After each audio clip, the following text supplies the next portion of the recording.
Okay, Brenda back with just a little quick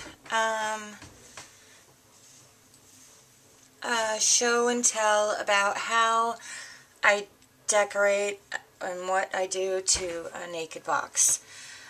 So these are my pieces. I'll show you in a sec. This is the box. I have I went ahead and I painted the outside of the box rather than cover it with paper. Only two little parts like that, and that are the only things that are going to show. I'm going to line the inside. And when you add paper to all the sides, then your box doesn't slide in and out very well. So this box already was a tight fit. I decided that I would just paint it. It's the least intrusive dimension-wise. So that's what I did. I just used gray, neutral gray acrylic, and I added and mostly white and just a little gray, and tried to match the grayish blue tone to the paper line.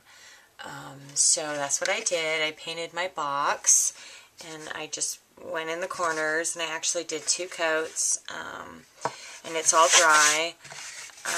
So that's all I'm going to do to that. And on this part of the box, I used a little gray inker. So I just went around the edges like this and gave it a gray ink to the edges of all my box, because the paper I'm using, excuse me, I'll be using this, and so it's a good match with the paper. So that's how my paper fits on the top of the box, and let's see, and so I use stencils. If you watch any of my videos, you'll see that I do stencils all the time. So I only had 1 sheet of this paper. I couldn't afford to make any mistakes, so I used the tracing paper, and I held it on my box, and I put my marks, because no box is exactly straight, and especially these boxes. So I traced my cover out the way I wanted it, and I laid the trace cut out onto my sheet of paper, and then came out with my perfect piece that fits here. And I also went around the edges of my papers with my little sander. I sand the edges and make them all smooth, and my blade's not very sharp. And then I go around with the gray, so the white edges won't stand out against the gray. Just, details. So, and then I cut a little stencil, and I cut my side pieces. So I'm going to do this on top and the 2 sides. And then I'm going to do this one on the bottom. So I've got my pieces all cut.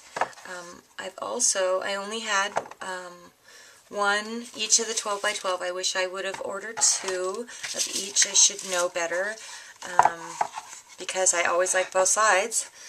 So I just made a copy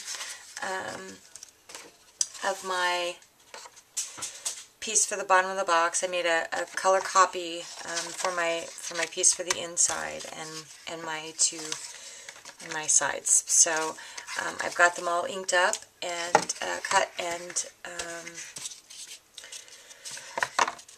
cut and sanded and inked, and I am ready to put all my pieces on and put my box together. I need 1 more piece. I'm going to put something on the bottom here. So 1 more piece to do, and I'll be back. I just want to show you how I cover the naked box. Now I am going to use, I've tried a lot of different things. I'm going to use my Super 77. I lay my paper out on a big piece of butcher paper that I have. I lay my pieces out and spray them one at a time, of course, because the Super 77 you know, you want to be quick with that. So that's what I use to put my pieces on the outside of the box. That's going to get a lot of handling.